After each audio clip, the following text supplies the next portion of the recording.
Would you believe me if I told you all these breakfasts you see me eating here, I actually bought from KFC? Hey! Join me in today's video where I'm eating my way through China's KFC breakfast menu for an entire week, including a congee battle for the ages, as I put the world's biggest fast food chains head to head in a blind taste test to determine who does its congee and youtiao best. Can you? Ow! My mouth! Stay tuned. Hello, and welcome to another Chinese food adventure. And today's gonna be a little bit different. So let me give you a bit of a backstory. It was a few days ago that I was making a video about KFC's late night menu. It's a menu that only exists after 8 p.m. Even including one item, jijiao, or chicken carcass, which is a quintessential late night snack, at least here in the northeast of China, that you can slowly pick apart in front of the TV. And yeah, needless to say, I was very impressed to see it on a KFC menu. And it was when filming that I also saw that there's a very localized breakfast menu. And I was very intrigued to try it, and I thought maybe you'd like to come on this journey with me. We're gonna take it a day at a time. About to go inside and get my first ever Chinese KFC breakfast. And there's a dish that I saw in the menu that I think is gonna be really, really intriguing. 哎呀，这个包子还有吗？没有了。没有了啊。明天会有吗？有，得起早。I'll go for that tomorrow, but I'm also really excited because a new menu item that was not here a few days ago when I was checking is KFC 热干面. If you're not familiar with 热干面, you can check out some of my Wuhan videos I've done before. It's a very typical breakfast there. It's basically this mix of sesame sauce, soy sauce, vinegar, a little bit of pickled vegetables. It's like the ultimate Wuhan breakfast food. So that's what I'm gonna get today. We've got noodles that do look similar to the typical kind of noodles you find in Wuhan when it comes to 热干面. But something you don't typically see on top of a 热干面 is chicken, but I guess this is a KFC. It's a part of the brand. Okay, check that out, quite saucy. But hugely important when it comes to 热干面 is you've got to mix all those sauces at the bottom together with the noodles really well. Take my friend Iris Clarence from Wuhan, for example. She spends up to 5 minutes mixing her noodles before she's satisfied with the flavor distribution. So for the sake of authenticity, let's try do this the Wuhan way. I mean, this is just such a weird moment. I'm sitting here in northeast China in a KFC eating Wuhan's classic breakfast dish. But if China has taught me anything, it's to expect the unexpected. There's a battle going on in my head because on one side, my brain is like, yum, that's actually a pretty decent 热干面. But the other side is like, you're betraying Wuhan. How can you even say that this is coming from a KFC? But the classic flavors are there. You've got that sesame undertone, you've got that saltiness. It even came with a bag of chili oil, so I added that too. In Wuhan, they are famous for being able to walk and eat and do a billion other things at the same time. So you know what? I'm just completing the Wuhan experience. I feel like our KFC breakfast adventure is off to a strong start. This is something I'd actively order again.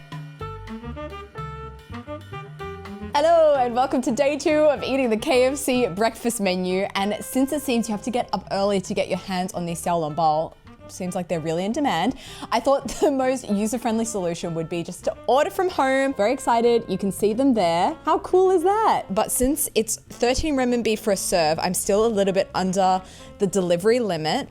So I was actually just perusing the menu and I saw this, which is very intriguing. It's called cloud toast. So I'm gonna add that as well. Should take about 20 minutes, which is a perfect amount of time to fit in a German lesson with my anytime, anywhere language learning buddy, Rosetta Stone. If you've watched my channel for a while, you'll know I've been using this app for years, literally 4 years, yes. And I've stuck with it for a reason. Rosetta Stone, it uses a dynamic immersion method to basically mimic how you learnt language as a child through context, visuals, repetition, so phrases actually stick. But it's not just about memorizing words. For example, I've recently spent over a month with my German in-laws traveling, and I'm really proud to say that the entire time we only spoke German. Das ist die verbotene Stadt natürlich. Ja. Und da kann nur mit keiner Balle hier in die verbotene Stadt gearbeitet. Guck mal, das ist die Zentralachse. And what was even cooler is I wasn't constantly translating from German to English, English to German in my head. The words just came naturally. It felt like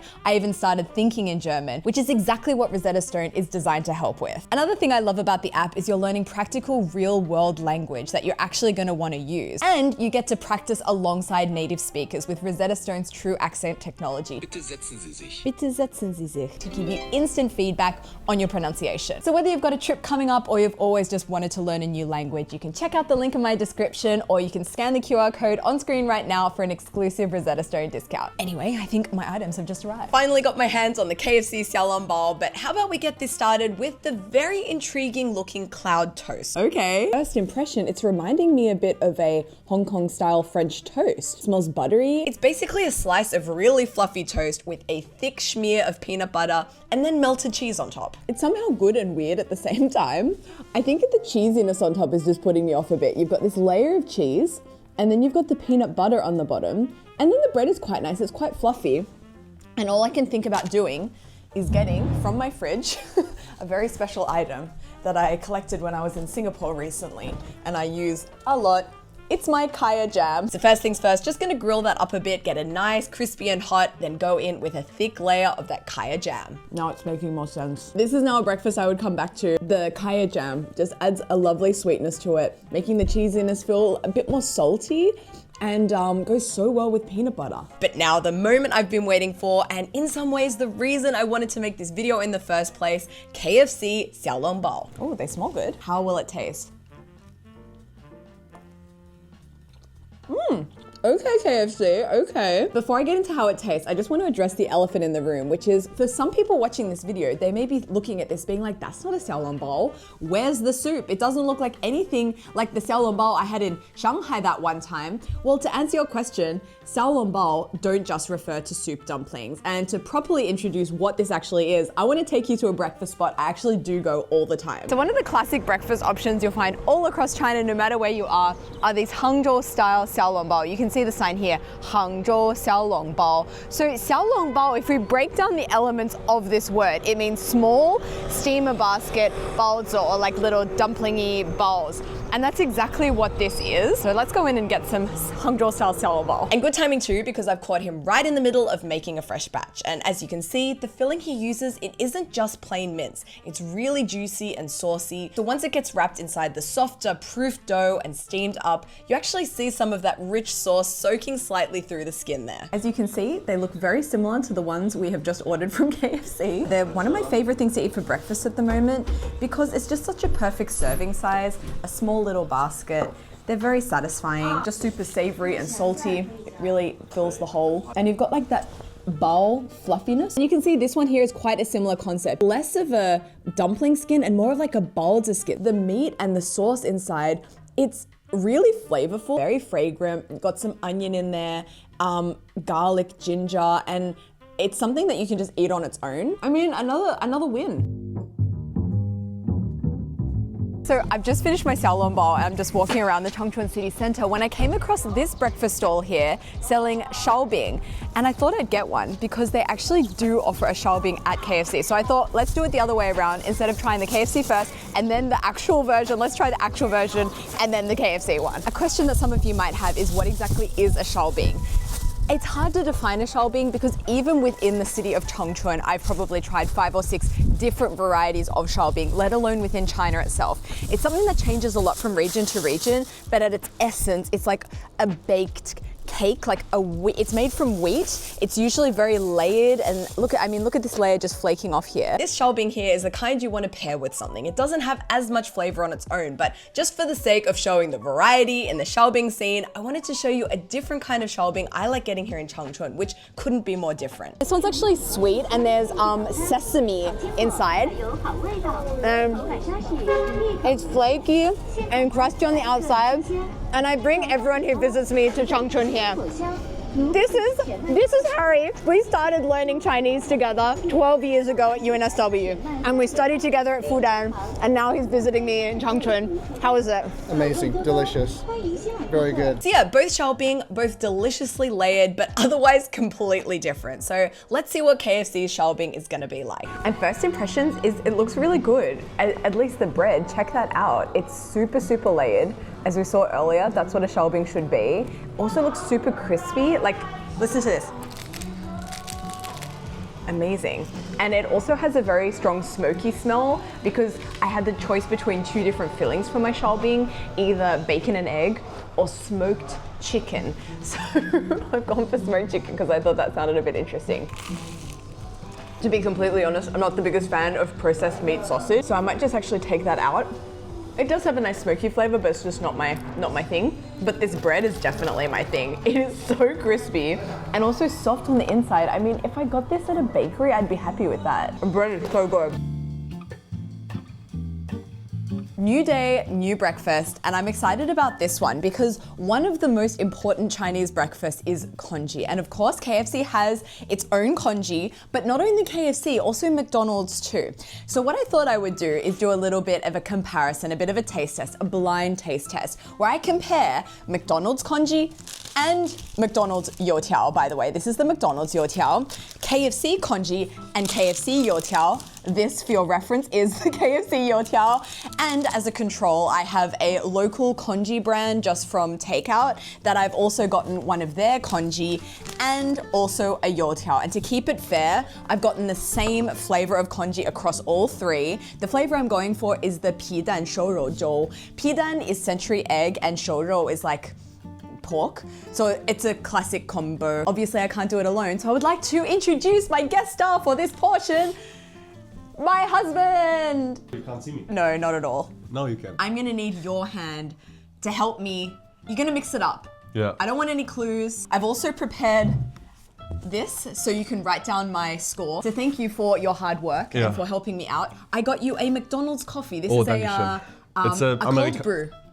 A cold brew? Yeah. Oh, Bruder, ey. McDonald's cold brew. Oh I my saw God. it and I thought you might like it. Thank you very much. Derek is in his cold brew era. Yeah, I've started last week. I had my first cold brew. Oh, very good. Yeah? Yeah. Okay. I mean, as far as McDonald's coffee go. Yeah, it's not offensive. yeah. Okay, let's do this. So the first one is this one. Butter spoon. No, you have to feed me. I have to feed you. Ah, Okay. natürlich. Open your mouth. It was tasty, it's salty, a nice mouthfeel. You know what? I'm gonna give it a 7. 7. And I feel like, you know what my prediction is? I feel like bread-wise, I don't know if you can tell big differences. Oh, are you kidding me? You're the king of bread. Of course you can tell big differences. That had a really nice crisp on the outside, soft on the inside, a little bit of a crunch, and a nice youtiao taste. Yeah. Honestly, I'd give that an 8.5. This is number 2 and go. Oh, that one's different. Not in a bad way. I actually kind of like it. It's got the same saltiness and like mouthfeel as the first one. Yeah. But it has a slight smokiness from, I guess, the meat inside. Almost like a baconiness. So for that reason, I think I actually like that one a little bit better. It's a little bit more exciting in my mouth. I don't know. I think I give that an 8 for the congee. And now let's move to the bread. Oh. Huh? That is not a good youtiao. Really? Oh, try it. Why? Why Try is it it. not good? It has a weird taste on the outside. Can you taste that? Wow. It's not good. It's like, I think something's wrong with the oil. I'm sorry, but I give that youtiao a 1. Okay, yeah, that brings us to the last one, right? Good? That is great. That's my favorite by far. Oh, yeah? It's thick, which is how I like my congee to be. Yeah, it's much I don't like thicker. it too watery. Yeah. Oh, the grains are really soft. It tastes really good. I give it a 9. Yeah, I was just about This to one's say. number 1. 9 out of 10. Then we go to the bread. Oh, can you? What the? Oh, what? Ow! My mouth! You need to bite. Yeah, I was like, what the F? Okay, let's go. Be soft. Yeah. Not as good as number 1. I mean, it's not an offensive youtiao. And actually, tasting that youtiao, I think I know what brand it is.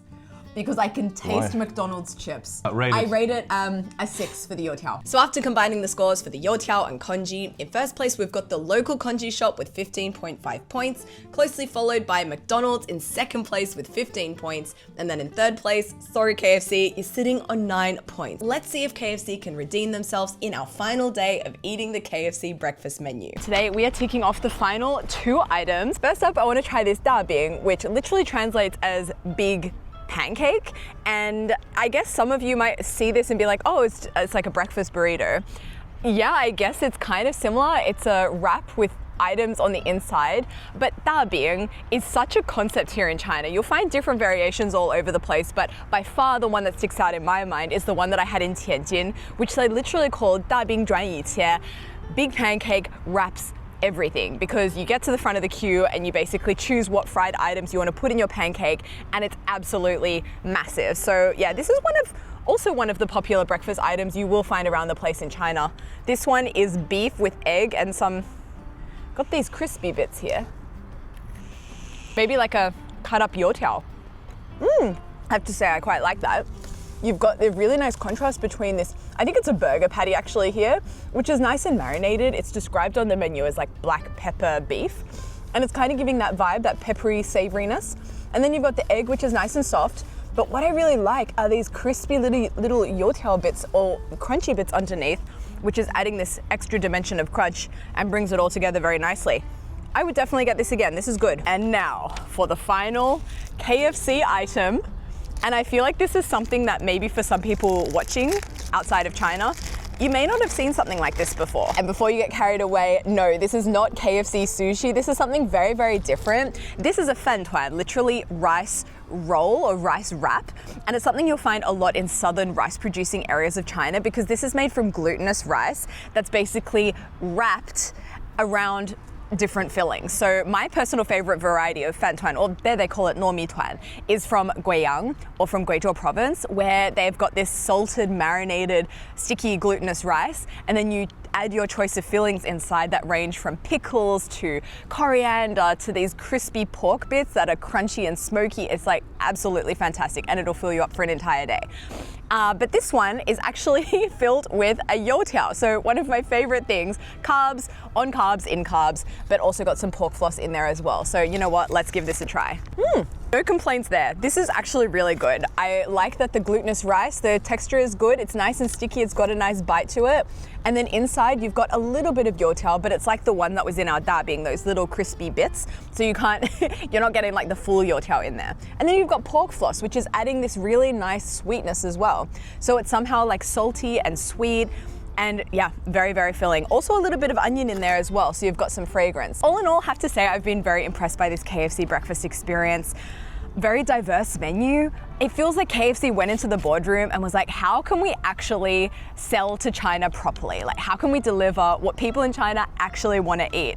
And you can see that through the breakfast menu. It's really ticking off different regions and breakfast habits from different regions of China, because here in China, it's not just one breakfast that people like to eat. It changes so dramatically as you go across the country. I'm not just talking north, south, east, west. I'm not even talking province to province, but from city to city and village to village and county to county, you'll find different breakfast habits and what people like to eat on a day-to-day basis. And that's also why I like to do breakfast food adventures, because I feel like breakfast is a dish for many people around the world that it's more repetitive. It's something you eat day in and day out. And you tend to be a bit more passionate about it because it's like, this is what I grew up eating, this is what I eat every single day. So I feel like a great way to understand the cuisine of a city or of a place is to understand its breakfast culture. So I feel like KFC has definitely done its research and I have to give props to them. Definitely there are no other big fast food foreign chains in China that are doing a similar amount. I think McDonald's really only is doing the congee angle. Burger King, I checked their menu, not too much to report there at all. So yeah, I'd love to hear what you guys think about all of this, which of the breakfasts I've had in this video attract you the most. And really interested to know if your country that you live in right now has a localized breakfast menu from a fast food chain. If so, what is it and what are they selling? I'm super intrigued to know whether they're only doing this in China. Surely not. But yeah, with that, that's going to wrap up our food adventure for today. Thank you so much for watching. It's been a little bit different. I didn't think I would dedicate a whole video to KFC. But yeah, here we are. And I hope you've enjoyed it. So as always, don't forget to like, comment and subscribe, and I will see you next week from here in China. Goodbye.